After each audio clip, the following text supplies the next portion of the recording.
इदं सुरूपं तथा वा कलत्रं यशश्चारुचित्र धनं मेरुतुल्यम् मनश्चेन लग्नं गुरोरङ्घ्रिपद्मे ततः किं ततः किं ततः किं ततः किम्. श्री गुरुभ्यो नमः. श्रुति सूक्ति माला मूणावदि श्लोकम्. मंत्रार्थवाद विधिभिः बहुधा विभक्तः यः शब्दराशिः अनपेक्षतया प्रमाणम् सोऽयं विमत्सर विमृष्ट पदार्थ तत्त्वः वेदः प्रकाशयति केवலம் ஈஸ்வர துவாம். இந்த வேதமானது ஏ ஈஸ்வரா ஒன்ன மாத்திரம்தான் பிரகாசப்படுத்துகிறது, ஒன்ன மாத்திரம்தான் சொல்லுகிறதுங்கிறார். பிரதிஜை பண்ணிட்டார். வேத பிரகாசயதி கேவலம் ஈஸ்வர துவாம். ஹே ஈஸ்வர, வேதா கேவலம் துவாம் பிரகாசயதி, ஒன்ன மட்டும்தான் வேதம் சொல்லியிருக்குங்கிறது. அந்த வேதம் எப்பேற்பட்டது அப்படின்னு கேட்டா, மந்திர அர்த்தவாத விதிபிஹி பகுதா விபக்தா.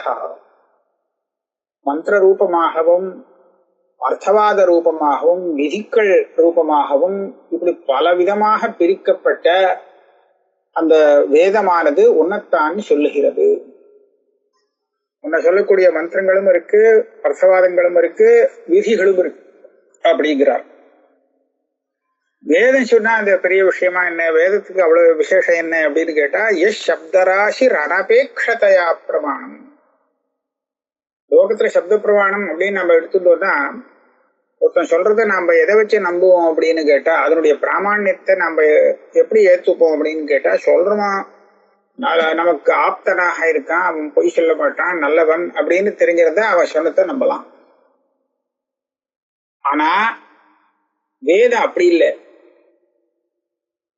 இப்ப சொன்னோமே லோகத்திலே ஆப்த வாக்கியம் பிரமாணம்னு, அதே ஆசாமி ஒருத்தனுக்கு ஏதோ பிரமம் பிரமாதம் விப்ரலிப்சா இத்தியாதி காரணங்கள்னாலே வேற மாதிரியாக சொல்றான்னு சொன்னா அதை நம்ம பிரமாணம்னு ஏத்துக்க முடியாது. நமக்கே சந்தேகம் வரும். புதுசா ஒருத்தன் சொல்றதை கேட்டா, இவன் சரியாத்தான் சொல்றானா, இல்ல ஏமாத்துறதுக்காக சொல்றானா, இல்ல தெரியாம சொல்றானா அப்படின்னு சந்தேகம் வரும். ஆக இந்த சந்தேகத்தை போக்கிட்டாதான் அதனுடைய பிராமாண்யம் நிச்சயமாகும். அதாவது லோகத்துல ஒருத்தன் பேசுறான்னு சொன்னா அந்த பேச்சு ஸ்வத பிரமாணம் இல்லை. நம்ம முதல்ல எப்படி எடுத்துப்போம்னா, இந்த மாதிரி அவன் தெரிஞ்சுட்டு பேசுறான், அதனால அவருடைய அபிப்பிராயம் இது அப்படின்னு, அவன் தெரிஞ்சின்றது இதுன்னு வேணா தெரிஞ்சுக்கலாம்னு சாபர பாஷ்யத்துல சொல்றான். ஆனா வேதம் அப்படி இல்லை. அது ஒரு புருஷனுடைய அபிப்பிராயத்தை தெரிவிக்கக்கூடியதாக அமையல. அந்த சப்த ராசி இருக்கே, வேதம்னு சொல்லக்கூடிய அந்த சப்த ராசியானது அனபேட்சதையா பிரமாணம். பாதராயணஸ்தத் பிரமாணம் பாதராயணஸ்ய அனபேட்சத்வாத். ஜெய்மினி சூத்திரம் பண்ணியிருக்கார் வேத பிரமாணத்தை சொல்றதுக்கு. அது ஸ்வத பிரமாணமா, இது பிரமாணமா இல்லையா அப்படின்னு கேட்டு சந்தேகம் பட்டு அதுக்கப்புறம் இதாமா இதை சொல்லியிருக்கா, அதை பார்த்துதான் சொல்லியிருக்கா, அதனால சரி அப்படின்னு சொல்ல வேண்டிய அவசியம் வேதத்துக்கு இல்லை. ஏன்னா அது மூல பிரமாணத்தை அபேட்சிக்க கூடிய ஒரு பிரமாணம் இல்லை, அது ஸ்வத பிரமாணமாக இருக்கிறது.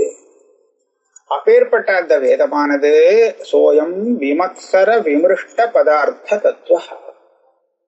மாத்சரியத்தை விட்டுட்டு பதார்த்தத்தை ஆலோசனை பண்ணி பார்த்தோமானால் அப்ப அந்த வேதம் உன்னைத்தான் சொல்லுகிறது, உன்னை பற்றிதான் பேசுகிறது அப்படிங்கிறது நமக்கு நன்னா தெரியும். மாத்சரியம் கண்ண மறைக்கும், அதனால் நமக்கு வேற மாதிரியான அர்த்தம் தெரிஞ்சாலும் மாத்சரியம் இல்லாத ஒரு நல்ல திருஷ்டியில பார்க்கும்போது வேதம் ஒன்ன சொல்றது அப்படிங்கிறது தீர்மானமாகிறது. இந்த விஷயத்த மேல அடுத்த ஸ்லோகங்கள்ல இருந்து நிறைய பிரதிபாதனம் பண்ண போறார். நமசேஷித்வம் ஆख्यातुம் ஐஸ்வர்யக நிபந்தனம் மகேஸ்வர பதஸ்யாதௌ மகாதேவைக வாச்சியதாம். ஆகான்னு மேல சொல்லணும். வாக்கியம் பூர்த்தியாகாம இருக்கிறது. முதல்ல ஈஸ்வர சப்தத்தை எடுத்துட்டு வியாக்கியானம் பண்ண போறார். அதாவது அடுத்த ஸ்லோகத்துல அது வரப்போகுது. அப்படி இருக்கும்போது இப்போ அதுக்கு ஒரு அவதாரிக்கை வைக்கிறார். இந்த ஸ்லோகத்துக்கு அவதாரிக்கை வியாக்கியாதா என்ன சொல்றார்? சுவாமி இடத்துலதான் நமசேஷித்துவம் இருக்கு அப்படிங்கிறத சொல்லணும். இந்த புஸ்தகத்துல பிரதிபாத்திய விஷயம் அது ஒண்ணு. நமகான நமஸ்காரம் யாரை குறிச்சு சொல்லியிருக்கு வேதத்துல அப்படின்னு கேட்டா அது ஈஸ்வரனை பத்தி தான், சிவனை பத்தி தான் சொல்லியிருக்கு அப்படிங்கிறது நிரூபணம் பண்ண வேண்டிய ஒரு பிரதிபாத்திய விஷயமா எடுத்துட்டு இருக்காரு. இத சொல்றதுக்கு ஐஸ்வர்யத்தை பிரவൃத்தி நிமித்தமாக கொண்ட மகேஸ்வர பதம் இருக்கே, அது யார சொல்றது அப்படின்னு கேட்டு, அந்த மகேஸ்வர பதம் ஈஸ்வர பதம் பரமேஸ்வரனை அதாவது சிவனையே குறிக்கிறது அப்படிங்கறது முதல்ல நிரூபணம் பண்றாராம்.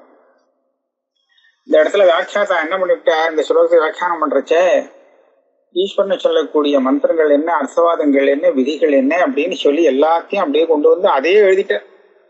அதே எழுதினத்துல அந்த வாக்கியங்களுக்கெல்லாம் அர்த்தம் நாம யோஜனை பண்ணி சொல்லும்படியாக இருக்கு. அநேகமா இங்க சொன்ன வாக்கியங்களுக்கெல்லாம் மேற்கொண்டு வியாக்கியானம் அவரே பண்ணுவா. அதனால நம்ம ரொம்ப சிரமப்பட வேண்டியதில்லை. முதல்ல என்ன எடுக்கிறாருன்னா, ஈசான சர்வ வித்யானாம் ஈஸ்வர சர்வ பூதானாம், இது மந்திரம். ஈசானஹா சர்வ வித்யானாம், எல்லா வித்தியைகளுக்கும் ஈஸ்வரன் அதிபதியானவர். ஈஸ்வர சர்வபூதானாம், எல்லா பூதங்களும் எல்லா பிராணிகளுக்கும் ஈஸ்வரன் அதை நியமனம் பண்ணி கொண்டே இருப்பவர் அப்படின்னு அர்த்தமா இருக்கு. இந்த இடத்துலதான் ஈஸ்வர சப்தம் பிரயோகம் பண்ணப்பட்டிருக்கு, ஈசான சப்தம் பிரயோகம் பண்ணப்பட்டிருக்கு. அதே மாதிரி தமீஸ்வராணாம் பிரசமம் மகேஸ்வரம் இத்தியாதயா ஈஸ்வர விஷயாக மந்திராக. ஈஸ்வரர்கள் நிறைய பேர் இருக்கலாம். அந்த ஈஸ்வரர்களுக்கெல்லாம் ஈஸ்வரனா இருக்கக்கூடியவர் மகேஸ்வரகா, மகேஸ்வரம் பிரசமம் மகேஸ்வரம், ஈஸ்வராணாம் மத்தியே பிரசமம், ரொம்ப சிரேஷ்டனானவர் அப்படின்னு இந்த மந்திரங்கள்லாம் ஒன்னதான் சொல்றது. அர்த்தவாதம் என்ன சொல்றாங்கன்னா, யத ஈஷ்டே ஈஸ்வரஹா இத்தியாதயா ஈஸ்வர விஷயா அர்த்தவாதாக. அவர் எல்லாத்தையும் தனக்கு தன்னுடைய கட்டுப்பாட்டுல வச்சுண்டு எல்லாத்தையும் நியமனம் பண்ணிட்டு இருக்கார் அப்படின்னு சொல்லக்கூடிய அர்த்தவாதங்கள்லாம் இருக்கு.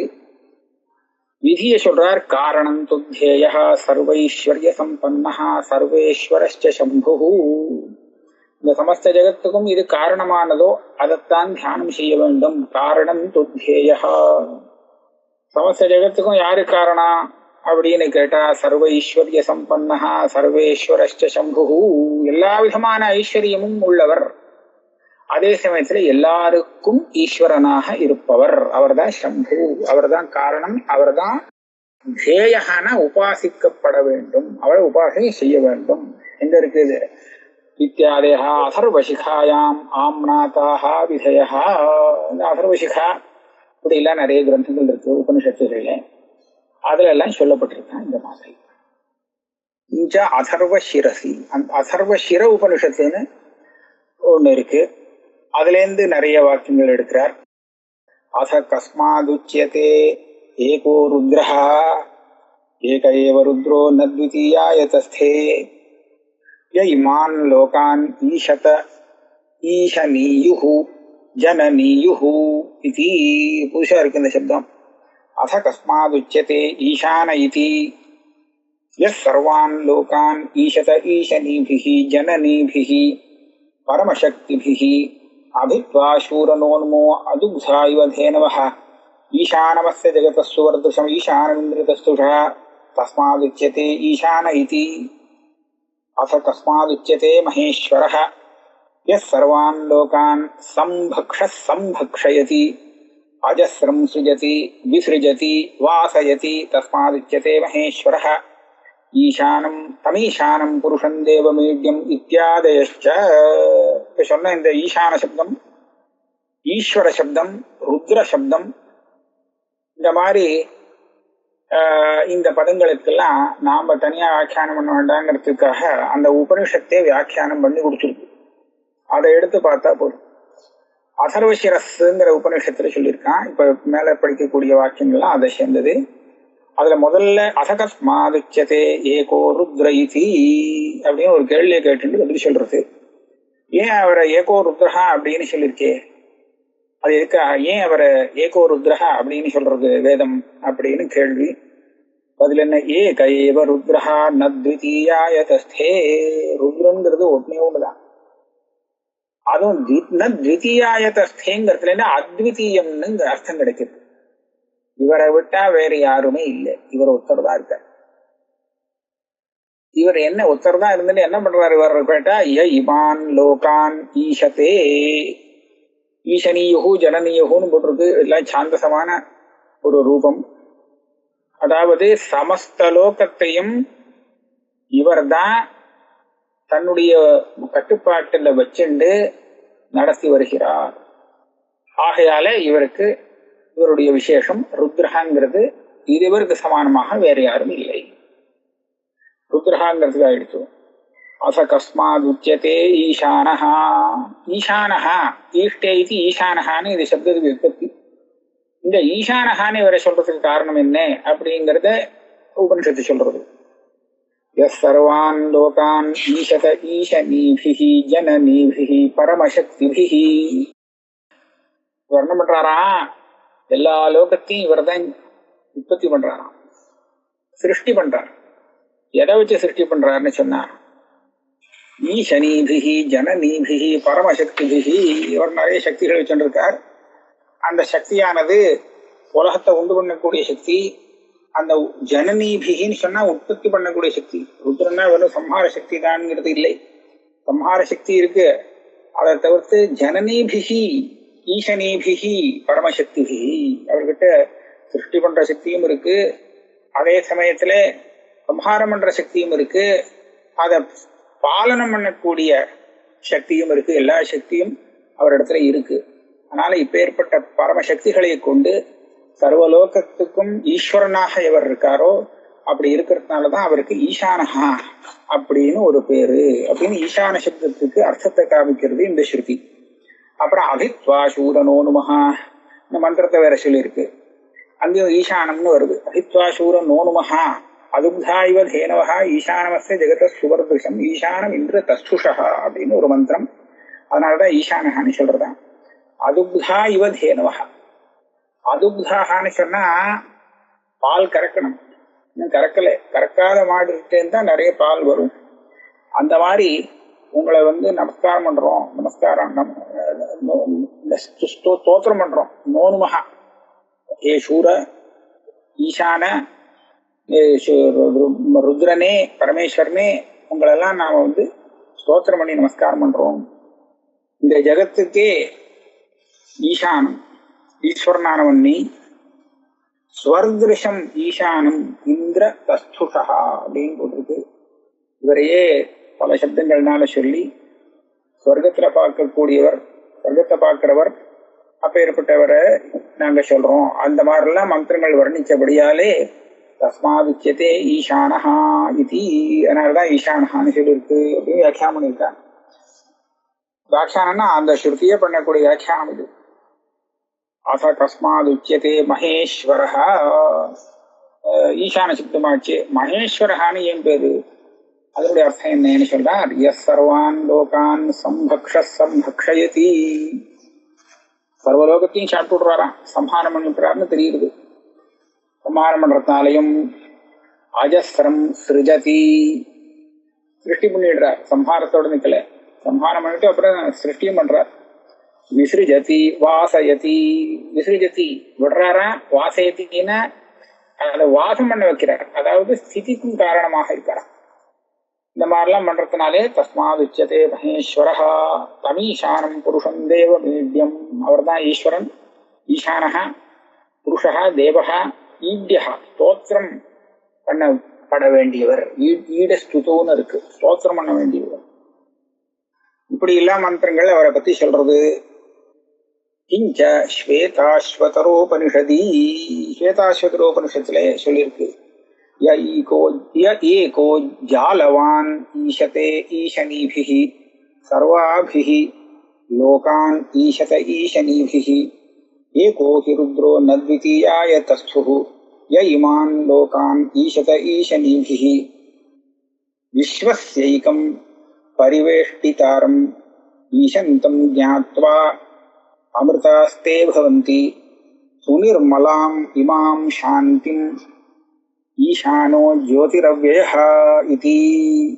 நோடன் எல்லாமும் போட்டிருக்கு. துஷ்டஞ்யதா பஷ்யத்யன்யவீஷம் அஸ்ய மஹிமானம் ஏதி வீதசோகः தமீசானம் வரதம் தேவமீட்யம் விசாரியே மாம் சாந்திமத்யந்தமேதி.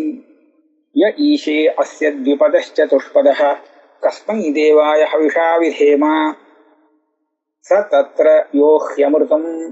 அமிர்தஹான்னு இருக்கும்னு நினைக்கிறேன். ஈஷ சமுஸ்தः யஸ் சர்வகோ புவனஸ்ய கோப்தா ஈஷே அஸ்ய ஜகதோ நித்யமேவ நான்யோ ஹேது வித்யத ஈஷனாய சஞ்யுக்தமேதத் க்ஷரமக்ஷரஞ்ச வியக்தாவ்யக்தம் ஹரதே விஸ்வமீஷः க்ஷரம் பிரதானம் அமிர்தாக்ஷரம் ஹரஹ க்ஷராத்மானம் ஈஷதே தேவ ஏகः இத்யாதயः.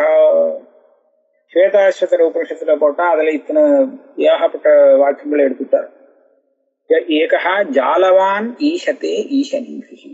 தன்னுடைய ஐஸ்வர்ய சக்திகளை வச்சுண்டு வலைய வச்ச மாதிரி அந்த வலைய வச்சுட்டு எல்லாத்தையும் அந்த வலைக்குள்ள அடக்கி அவர் ஆண்டு கொண்டிருக்கிறார். எல்லாத்தையும் ஆளறாராம். சர்வாபிஹி லோகான் ஈஷனீபி சர்வாபிர் லோகான் ஈஷத ஈஷனீபிஹி. அவருடைய எல்லா சக்திகளை கொண்டும் அவர் அந்த லோகங்களை ஐஸ்வர்யத்தினால ஆண்டு கொண்டிருக்கிறார், நியமனம் பண்ணி கொண்டிருக்கிறார். ஏகோ ஹி ருத்ரோ நத்விதீயாய தஸ்துஹு. உங்க தஸ்தே இருக்கு, தஸ்து இருக்கு, இன்னொன்று ரெண்டாவது கிடையாது. இவர் ஒருத்தரா ஏகமேவ அத்விதீயமாக இருக்காராம். அப்படி இருந்துட்டு இமான் லோகான் ஈஷத்தே ஈஷனீபிஹி. தன்னுடைய மாயை சக்தியாலே சர்வலோகத்தையும் அவர் பரிபாலனம் பண்ணிட்டு இருக்கார் அப்படின்னு சொல்றார். அப்புறம் விஸ்வஸ்ய ஏகம் பரிவேஷ்டிதாரம். இந்த லோகம் போல வியாபிச்சுட்டு இருக்காராம். பரிவேஷ்டித்தானா சூழ்ந்துட்டு இருக்கார். அப்பேற்பட்டவர் ஈசந்தம் இதுக்கு நியாமகராக இருந்து கொண்டு இருக்கிறார். அவரை ஞாத்வா இவரை தெரிந்து கொண்டால் அமிர்தாஸ்தே பவந்தி, மரணம் இல்லாதவனாக ஆகிவிடலாம்.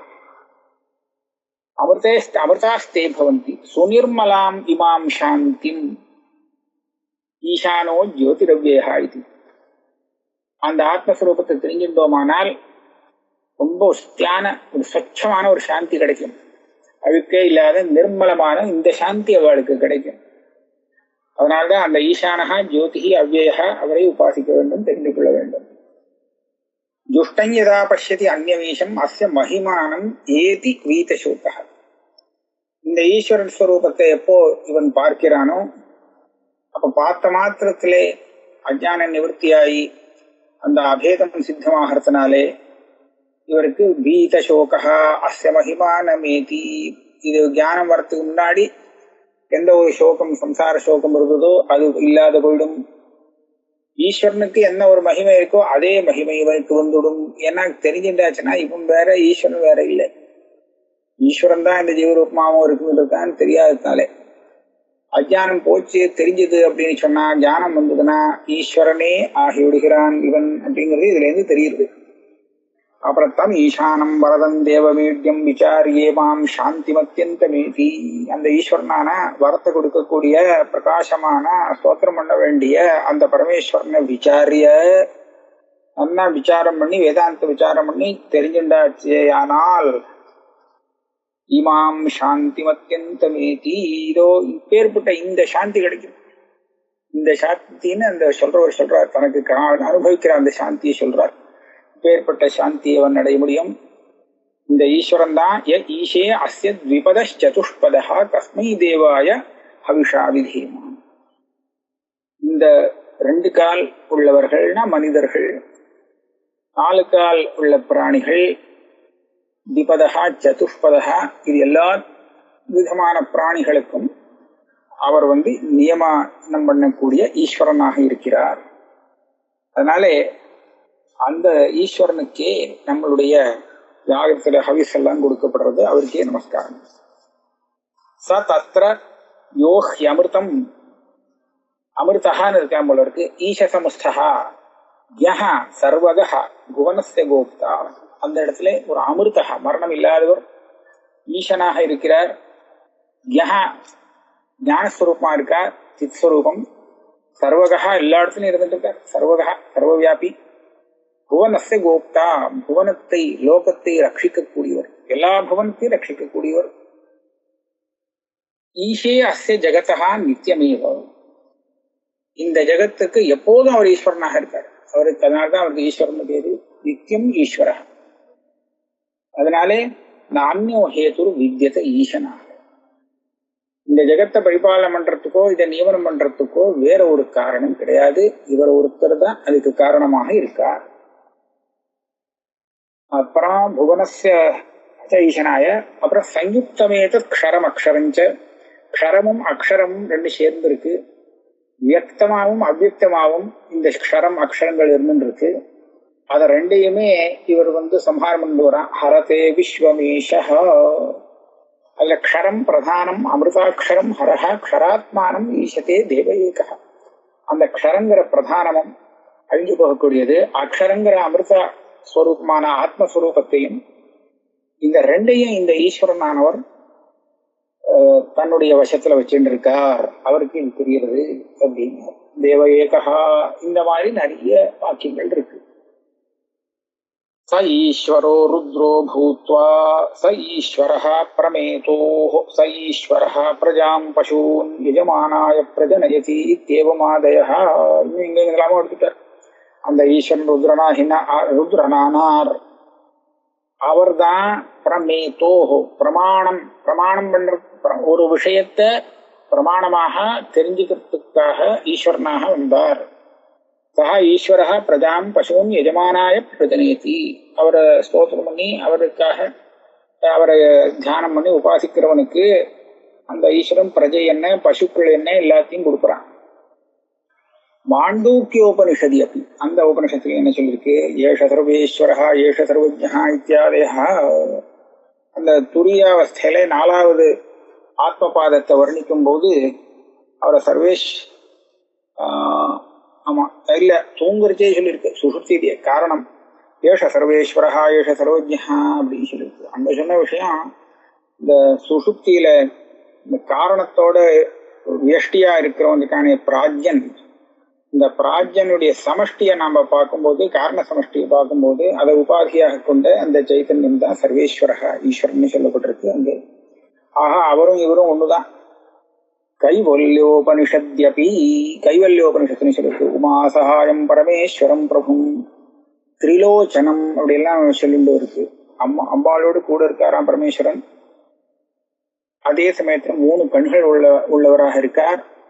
நீலகண்டம் பிரசாந்தம், கழுத்துல நீலம் நிறம் இருக்கு, பிரசாந்தமா இருக்காராம். இப்பேற்பட்டவாளை தியானம் பண்ணினாக்க, இப்படி ஏற்பட்ட பகவத் ஸ்வரூபத்தை தியானம் பண்ணினத்தினாலே இந்த சம்சாரத்திலேருந்து முக்தி அடைந்து அமிர்தத்துவத்தை அடைகிறான் அப்படின்னு அந்த வாக்கியத்துல கைவல்யோபனிஷத்துல சொல்றது.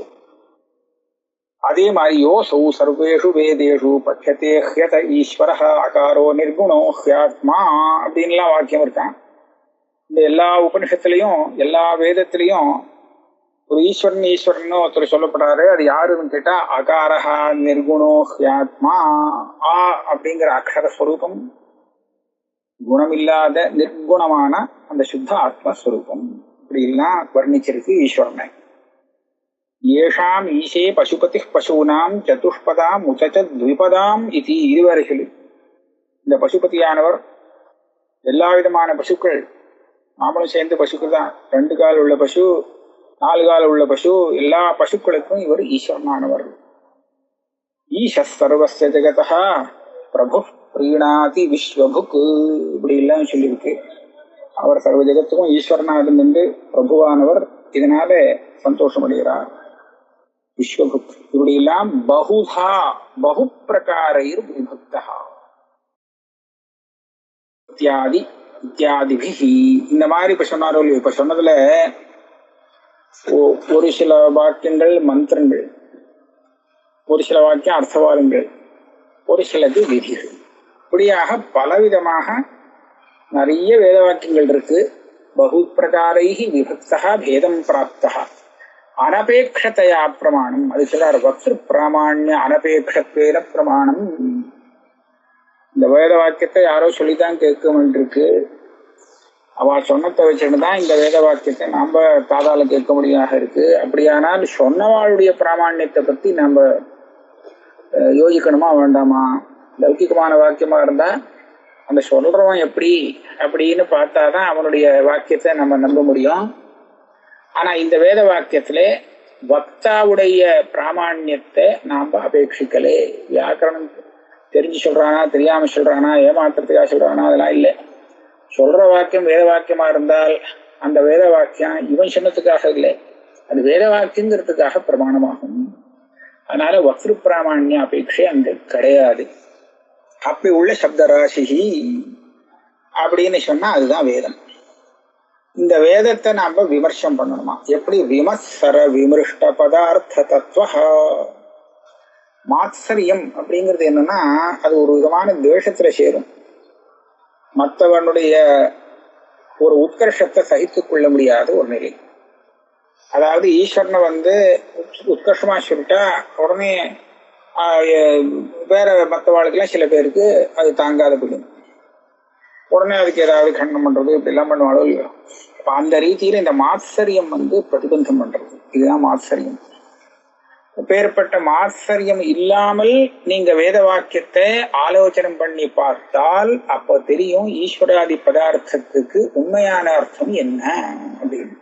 வேதத்தில் சொல்லப்பட்ட ஈஸ்வர ஈசான மகேஸ்வர இத்தியாதி சப்தங்களுடைய தத்துவம் பதார்த்த தத்துவ அது என்ன அப்படிங்கிறது விமர்சனம் பண்ணி பார்த்தா மத்சரம் இல்லாதவர்களுக்கு அது புரியும் அப்படிங்கிற.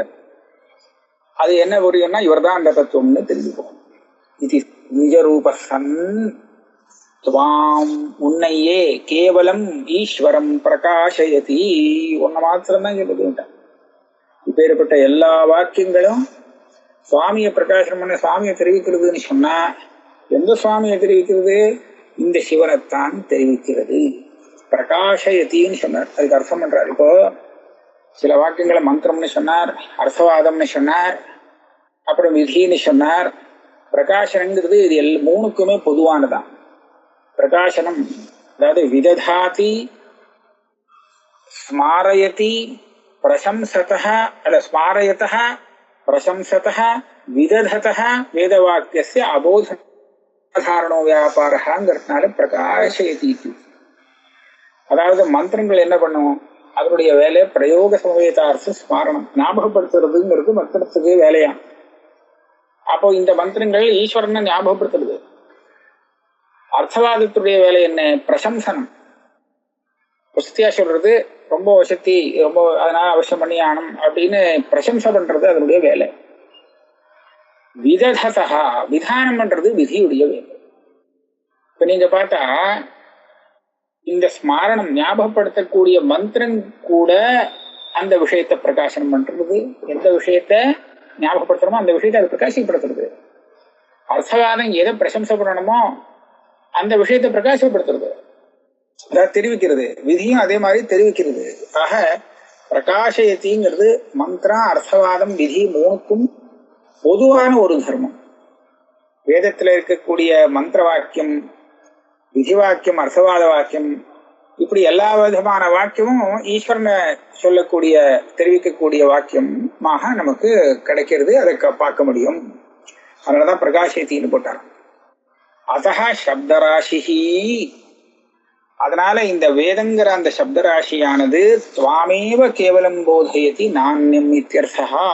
இந்த சப்தராசிகள்லாம் அதாவது வேதத்துல வரக்கூடிய இந்த ஈசானஹா ஈஸ்வரஹா மகேஸ்வரஹா இந்த மாதிரிலாம் இருக்கக்கூடிய இந்த சப்தங்கள் மூலமாக அந்த வேதம் எதை யார சொல்றது? கேவலம் துவாமேவ போதயதி, உன்னை மட்டுமே அது தெரிவிக்கிறது. உன்னை மட்டும்தான் தெரிவிக்க, நாண்யம் உன்னை விட்டா வேற யாருக்கும் இந்த சப்தம் கிடையாது. இது உனக்காக மட்டும்தான் வருது. இந்த விஷயத்தை தான் மேல நிரூபணம் பண்ண போற. மேல அடுத்த ஸ்லோகங்கள்ல இந்த ஈஸ்வர சப்தம் ஒன்னத்தான் சொல்றது, வேற யாரையும் சொல்லலே அப்படின்னு நிரூபணம் பண்றதுக்காக 4வது ஸ்லோகம் வருது, மேல வருது. இந்த வாக்கியங்களுக்கெல்லாம் சரியானபடி அர்த்தம் எப்படி பண்ணணுங்கிறத நம்ம அடுத்த ஸ்லோகத்துல இருந்து தான் பார்க்க போறோம். வாக்கியத்துல உள்ள பதங்களுடைய அர்த்தத்தை. இப்ப வர்ண இது ஒரு பிரசிஜை மேற்கொண்டு சொல்ல போறோமே, அதை முன்னாடி என்ன சொல்ல போறோம் அப்படிங்கறத சொல்லிட்டு அப்புறம் சொன்னால் கேட்கிறவாளுக்கு அதுல ஒரு கவனம் இருக்கும். அதான் சிஷ்யாவதானாய பிரதிஜானீத்தே அப்படின்னு சொல்லுவாங்க. முதல்ல என்ன சொல்ல போறேங்கிறது சொல்றானா பிரதிஜையில இருக்கான்னு சொன்னா அப்பதான் கேட்கிறவா அதை கவனம் கொடுத்து கேட்பா அப்படிங்கிறதுக்காக அப்படின்னு. அந்த விதத்துல இப்ப இந்த 3 ஸ்லோகங்கள்ல இவ்வளவு விஷயத்தை சொல்லிட்டார். 3வது ஸ்லோகத்துல விதி என்ன, அர்த்தவாதம் என்ன, மந்திரம் என்ன, இப்படி பலவிதமா இருக்கக்கூடிய இந்த வேதம் ஒன்னத்தான் சொல்றது, வேற யாரையும் சொல்லல அப்படிங்கிறத நிரூபணம் பண்ணினார். 3வது ஸ்லோகம் பூர்த்தி ஆயிடுச்சு. 4வது ஸ்லோகத்தை நம்ம அடுத்த கிளாஸ்ல பார்க்கலாம்.